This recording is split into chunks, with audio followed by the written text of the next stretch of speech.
Oh, hello, apologies. Sorry about that. I'm just eating some cheddar cheese on toast with a nice hot cup of tea. I'm trying to get into the spirit for this special time of year. Not for Christmas, not for New Year, none of that crap. It's Wallace and Gromit season, baby! Ah, Wallace and Gromit. A staple of British culture. Created by Nick Park, the stop-motion animation series follows a cheese-obsessed inventor and his intelligent beagle on many adventures. There's gadgets, there's an evil penguin, there's an evil robot dog, there's a giant rabbit. What more could you want from a stop-motion animation franchise? The lovable duo has captured the hearts of many Britons for over 30 years, and its popularity doesn't seem to be slowing down. We have 4 short films, 2 feature-length films, 2 TV shows, and many popular spin-offs. And because the new movie is out, I feel this is the perfect time to review every Wallace and Gromit movie. Now, I'm only going to be talking about the films that specifically follow Wallace and Gromit, so dash any hopes of me reviewing the Shaun the Sheep films in this video. But without further ado, I'm really excited to get into this video. I hope you all enjoy. Let's do it.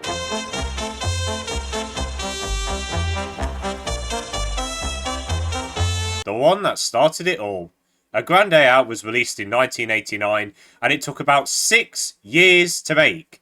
And my word, do I not need to tell you that it was worth the wait. This is one of my favourite short films of all time, just behind the other 2 films that I may or may not be talking about later on. But when I look online to see what people say about it, all I see is people writing that, oh, the animation looks good, the voice acting's good and the music slaps. And these people are wrong, of course. But I do think there's a lot more to it, and I'm going to try and explain why it works in other ways than the baseline stuff. First off, the opening scene of this movie is a great example of how to make characters stand out and let you know what the plot is. In the first 2 minutes you learn Wallace loves crackers, he loves cheese, and he will go to great lengths to try and get it. He's also just a very kind person but can be a little overambitious. Gromit is an intelligent dog who loves Wallace very much, but can get really annoyed by him easily. But he's still willing to help him, even if he doesn't exactly like his ideas very much. In terms of the plot, you understand that they want to do something on a bank holiday. Don't worry Wallace, I get your pain. They find out that there's no cheese, so Wallace gets the bright idea to go to the moon, all because he believes in a conspiracy theory. All this information is sent through a couple of lines of dialogue and many visuals.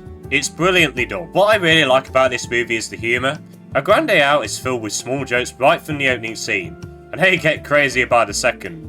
But it feels like a natural progression. You start off with this guy and his dog sitting in a room, then they build a rocket, fly to space, walk on the moon with no space gear on, activate the moon's robot caretaker who wants to ski, and then there's a mini action scene at the end. It just gets more bombastic that it just makes every joke funnier than the last. One of my favourite jokes is this look of, "Oh shit, here we go again," that Gromit gives the camera when Wallace tells him that they should go somewhere where there's cheese. We'll go somewhere where there's cheese.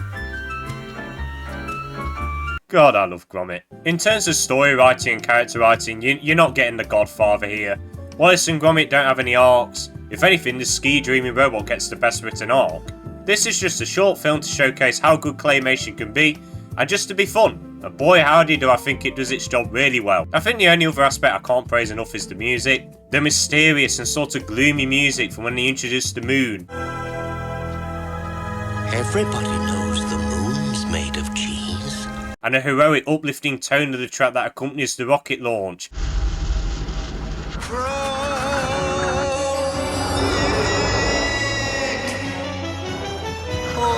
Of course I can't go throughout this video without mentioning Peter Sallis who voices Wallace.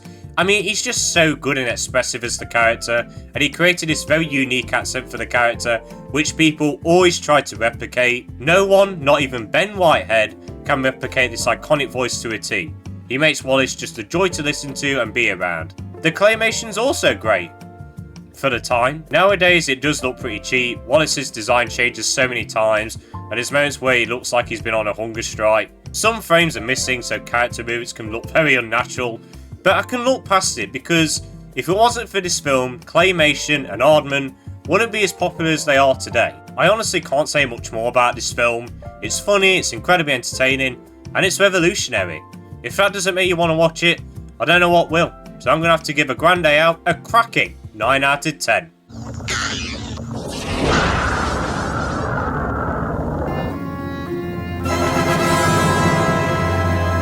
So this is where we get to the good stuff. The creme de la creme of Wallace and Gromit. And honestly, it's so hard to pick my favourite out of these next 2 films because I just think they're so perfect. The Wrong Trousers just hits all the right beats. It's hilarious, it's emotional, it's thrilling, and it's really tense. Of course, we have to start off with the best part of this film, Feathers McGraw.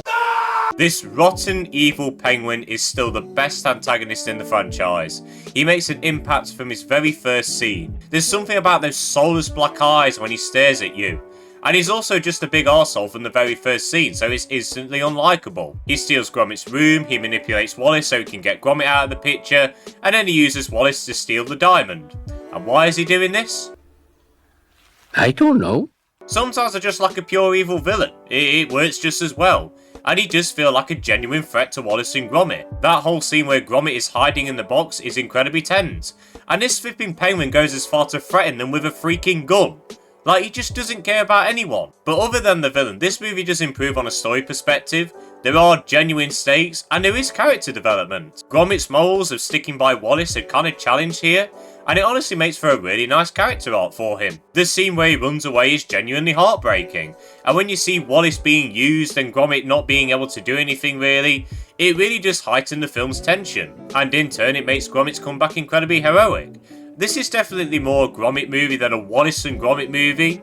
Wallace's appeal is his flaw here, and he is mainly used as a tool to progress the plot, but in a way it sort of teaches him how important Gromit is in his life and how he shouldn't take it for granted, so I guess he does learn something as well. And the other aspects are still just as good. The claymation looks a lot better, Wallace has one consistent design for once, and the flow of the animation is just so much better. The jokes are even funnier here as well, and I like how a few of them are payoffs to certain things that were introduced in the beginning. The toy train chase is my favourite moment in the Wallace and Gromit franchise. I love how stupid it is and how it utilises the house's features. It's just the perfect climax to the movie. I honestly don't really need to say anymore. I think you all know how great this film is. If you haven't seen The Wrong Trousers, then what are you doing? It's one of the best claymation films ever made. This movie's so iconic that they're making a direct sequel to it 31 years later. It's a great watch for everyone, just like the next movie is. So The Wrong Trousers is going to get a 10 out of 10. Well done, we did it! Ha ha!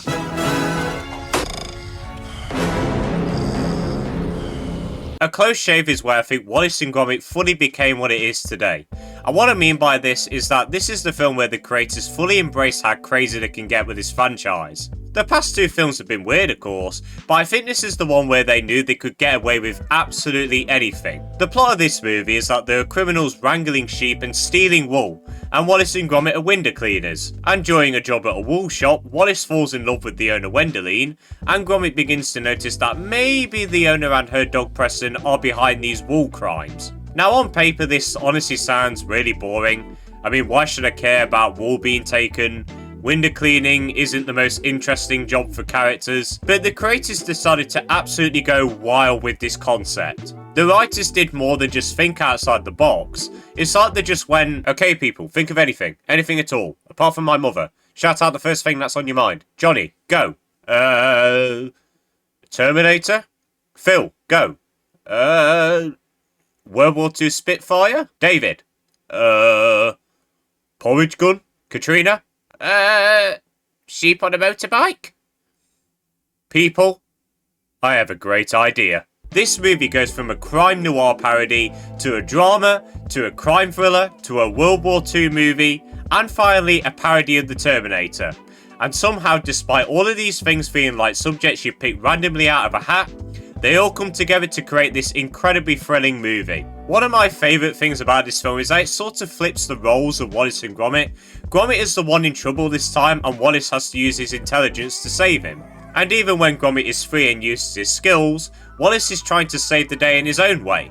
And I do like that they make him heroically clumsy. It fits his characteristic of not being particularly smart in many situations, but he still somehow manages to save the day despite his imperfections. But the main hero is definitely Sean. If it wasn't for him, Wallace, Gromit and Wendeline would be dead, guaranteed. He's also just an arsehole in the most lovable way. He just eats everything in his sight, and he's the cause for one of the best lines in cinematic history.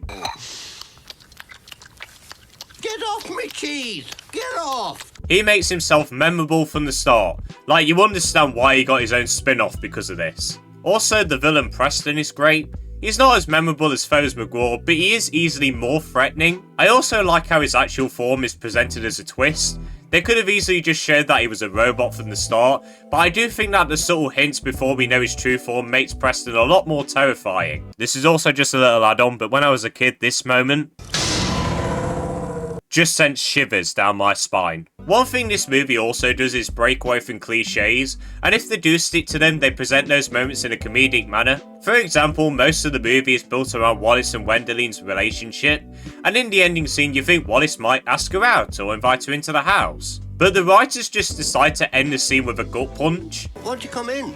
We were just about to have some cheese. Oh no, not cheese. Sorry, it brings me out in a rash. Can't stand the stuff. And you really do feel bad for Wallace. Like, when's this guy gonna get some luck, man? And despite the amount of comedy, this movie is serious when it needs to be, and it really does work. It does treat these deadly situations and massive plot shifts in a serious manner, and I think the creators do a really good job with balancing these two juxtaposing tones. It really does show that the creators put as much effort into the story as well as the visuals, and speaking of the visuals, this is the best looking film so far. The way the animators innovated and created these iconic scenes, it's honestly just masterful. Also, the backgrounds throughout the film look great. They have the right balance of looking realistic enough, but not to the point where it's distracting and looks way too realistic.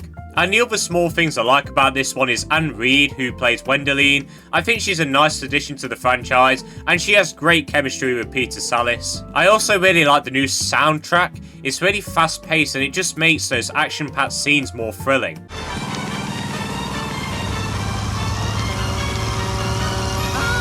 But weirdly enough, out of the main three, this is the one I anticipate watching the least, and I don't really know why. It may be because the previous two have so many iconic moments throughout, but this one kind of leaves those moments until the end. But I don't know, I just thought I'd mention that.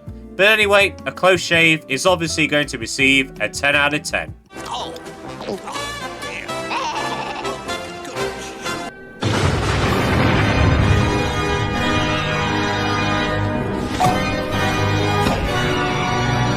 So here we are, the first feature-length film of the franchise, and my word do I love this one. And what's crazy is that this is my least favourite of the bunch so far. It just shows how good these movies are. But what this movie does the best is showcasing how hard these animators work. If you look at the IMDb trivia for this film, it tells you that this film took 5 years to make, and they only managed to get 3 seconds of footage a day. If that's not dedication, then I don't know what is. And their efforts were worth it, because this is a visually gorgeous movie, and I have no idea how the animators did some of the sequences here. Usually when I watch a movie and a crazy sequence occurs, I mainly do have an idea of how they did them, but in this case, I don't know sometimes. Now with the story, it still has the wackiness and the charm of the previous shorts, and its concept fits the feature-length runtime really well. I like the idea of a Wallace and Gromit horror parody film. That's really cool.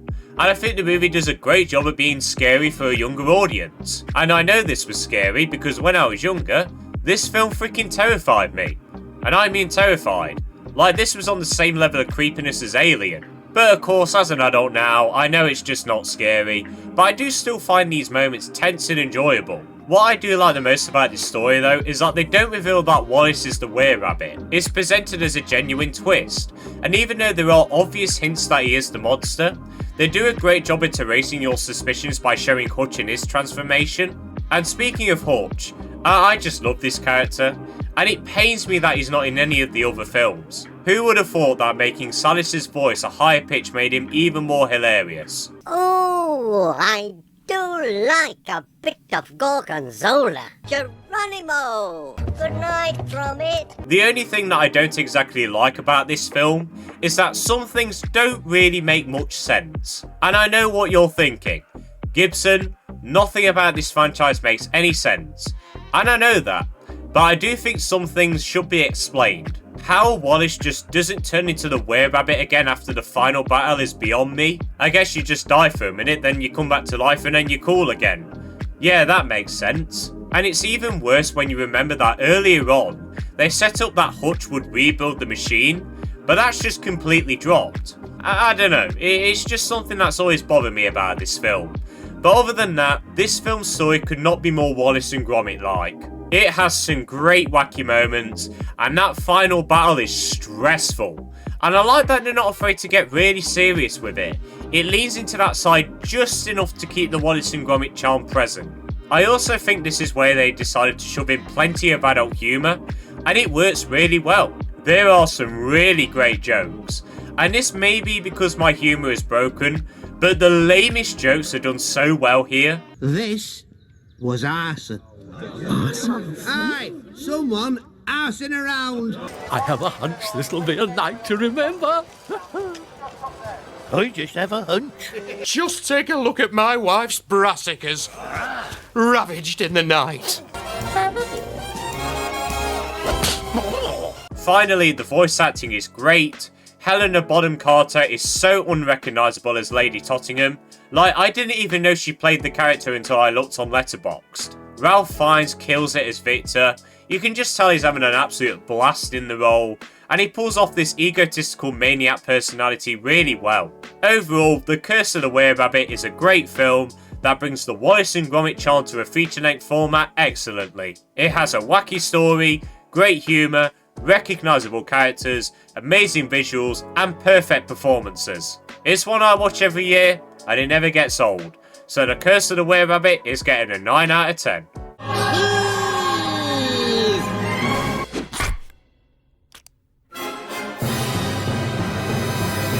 So I don't think you'll be surprised to know that this is my least favourite of the franchise.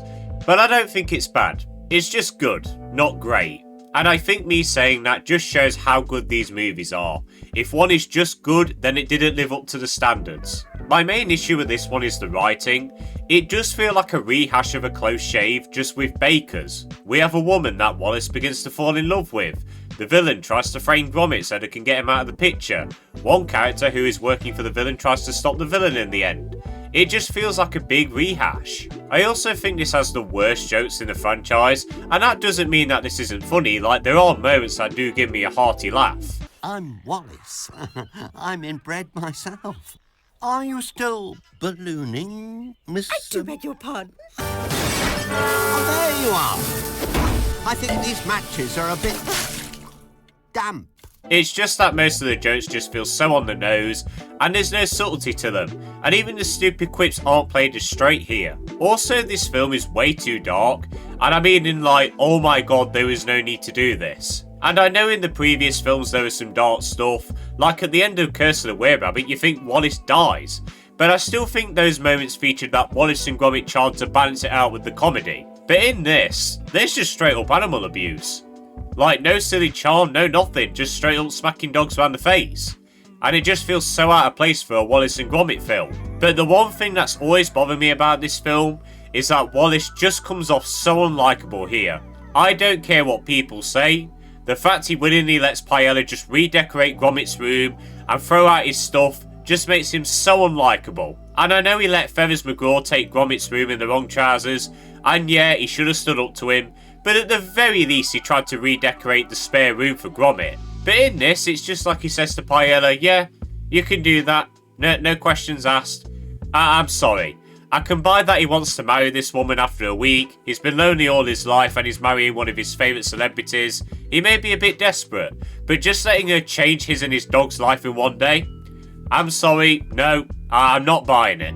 But despite me complaining a lot, I really do still enjoy this one. I like that they waste no time showing that Paella is not who she says she is. It's interesting to see Gromit trying to convince Wallace that he's in danger, and the fact that they lean into that Gromit can't speak was a really good idea. I also like Gromit's little romance with Fluffles. Their scenes are pretty cute, and you do feel bad for Fluffles as she's basically been controlled all her life. But in the end, seeing her stand up to Paella and finding a new family was really satisfying. I also do think Paella's manipulation was written really well for the most part. While it is stupid, you do sort of understand why Wallace falls for her, and I do think his obsession and the fact Paella manipulates him does add some tension to the film. I also really like the final battle in the bakery. They use the environment to their advantage, and the moments with the bomb are hilarious, especially when it finally detonates. Technically, the film again looks better than the ones that came before it. This is probably the most colourful one of the franchise so far. every colour pops out and it just makes every shot look a lot more cleaner and beautiful. And finally, Sally Lindsay is great as Paella. I think she does a great job of bringing out the character's menacing side, and I like that she gets really campy towards the end. That has put a spanner in the works. Come to mummy, Fluffy Wuffy. So yeah, A Matter of Life and Death is easily my least favourite of the franchise, and I think it always will be. It just isn't as charming or memorable as the previous films, and it does sort of feel like a carbon copy of a much better film. But don't get it twisted, I do still like this one. It's still entertaining and it has some great moments, but it's just a good Wallace and Gromit film, not great. So A Matter of Life and Death is going to receive a 7.5 out of 10. Oh, both paws on the wheel, lad. Concentrate.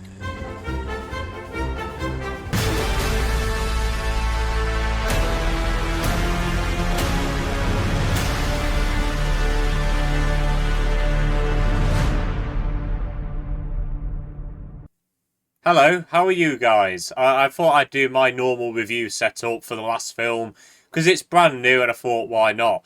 And as you can see, yes, I am on a green screen now, and I know it doesn't look amazing. I know, like, you can't exactly see my hair properly, there are bits cut out. I'm trying to get the lighting perfect, but this is kind of the best I think I can do for now. I mean, it doesn't look terrible. I mean, you can still see me clearly, and you can't really see the green around me. So, it looks fine, it's manageable. But yeah, expect more of the green screen in future videos. I have really tried hard to get this working right, and I've done it the best of my abilities. I hope it makes the videos better for you guys. We are at the final movie, Vengeance Most Fowl. And I cannot tell you how big my excitement was for this movie. When I saw the announcement that they were making another Wallace and Gromit, I was excited. And then that first trailer came out, and then you see Feathers McGraw. Oh my god, the excitement levels were just through the roof. And it finally came out Christmas Day. I stopped everything. I sat down. I watched it. And I am so happy to say that Vengeance Most Fowl is really good. This was just a nostalgic ride for me. The references to older movies in this film were all over the place. Honestly, I went through this film a couple times after the first watch. I just tried to do like a little Easter egg hunt with all the references.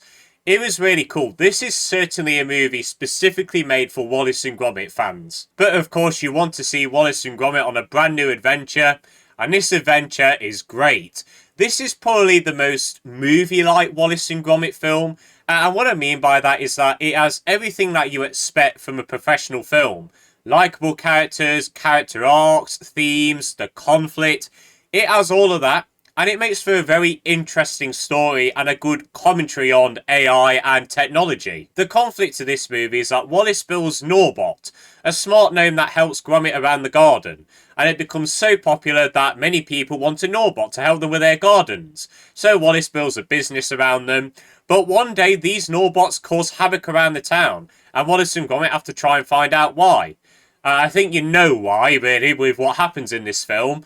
But it is a really interesting story, and I think it really does a good job at fitting with the times. With all this talk of AI, technology, and AI-generated art and all that, you know, this was the perfect time to release this movie and tell this story. And it also fits into our modern society where we are trusting machines and inventions, which is an art that Wallace has to go through. We all know that he loves inventing, and in this one he trusts machines a little bit too much, even for the simplest things, and he has to go through an arc of accepting that some things he needs to do himself.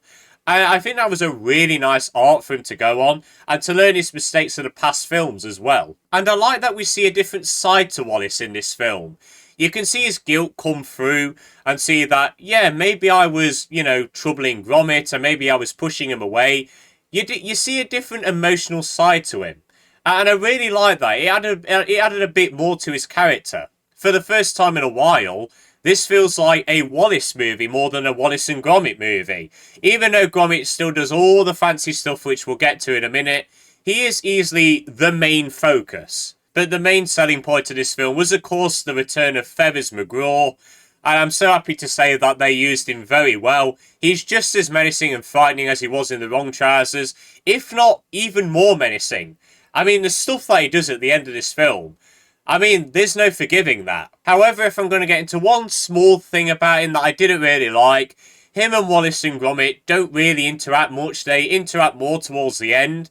And I kind of would have liked a few more instances of them meeting up again. That's kind of the only thing I was disappointed with. But that does lead on to my next point, that this is sort of a slow burner of a movie. Like, it does take time to set things up before we get into the wacky stuff. That mainly comes to the end. And I don't think I would have liked that, maybe. But it works for this. I don't really know how. I mean, a slow burn of a Wallace and Gromit movie just doesn't seem right on paper. But it's fine for this movie. I don't know how. I was still entertained throughout the movie, even when it was running a bit slow. And that's thanks to the jokes as well. The humour in this was really good. I really did like the point and you'll miss it humour. Those were really cute. I found myself laughing so hard throughout this film. This is probably one of the funnier Wallace and Gromit films to me. And they balance the jokes with the emotional side of the story really well. And this film, I won't lie, I know this is a horrible thing to admit. I may have shed a little tear at the end of this movie when I watched it for the first time. When Wallace said, "I can't lose my best pal." I mean, wow. I mean, that hits you in the feelings. I mean, that got to me. And I really did like the ending. It may leave it open for another installment, maybe. I don't know. I mean, nothing's been confirmed, but if it happens, I don't mind. But I did like the ending to all these character arcs. It was really satisfying. However, the ending to this film's plot is kind of convoluted, and you have to suspend your disbelief quite a bit for it to make sense. I know it's animation, and I know there's some really weird stuff in Wallace and Gromit, but this, I mean, maybe they could have done a couple more rewrites just to get this little thing right and make sense. And there are a couple other things I'm a little bit mixed on. For one, the animation. Now, this film is not poorly animated. It is beautifully animated. It's really well animated. And that's the problem. In the previous films, you can literally see the fingerprints of the artists. It shows the dedication that they put into those films. With this, it's like they just CGI'd the fingerprints out. And it just takes away a little bit of the charm of the film. Like, it doesn't look claymation at times. It looks like a 3D animated movie. And that's kind of a little nitpick I did have with the film. I just wish they toned down getting it, like, spotless. Just leave some of the imperfections in there. It just adds some quality to the films. My only other issue is Ben Whitehead as Wallace. Now, sadly, you know, Peter Sallis passed away. He's always going to be iconic as Wallace. And I said earlier in the video that it was always going to be hard to replicate that voice. And while Ben Whitehead does do a pretty good job in some scenes, there are moments where I just could not buy it. He did, Gromit.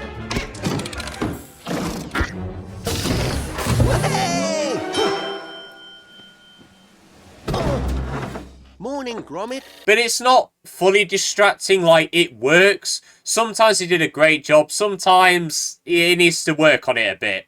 But I'm not against him working on the future films. Honestly, this is probably the best we're going to get. And I think that just shows how good Peter Sallis was as the character. But overall, I was very satisfied with Vengeance Most Fowl. It's got a great story, a really well told story as well. It has some great themes, a really good conflict, some really good nostalgia, a really tense and emotional final battle. This film had everything that I wanted from a Wallace and Gromit movie. Yeah, it's not all perfect, the plot's a bit convoluted, and there are a few things I didn't really like. But I was very happy. I was very satisfied with this film. If you're a Wallace and Gromit fan, I don't see why you'd hate it. And if it's your first Wallace and Gromit film, it'll surely get you into the franchise. I had a blast with Vengeance Most Fowl, and it's going to receive an 8.5 out of 10. Cheers, me old pal. I'm a happy, nifty Norbert. I like to trim the hedge.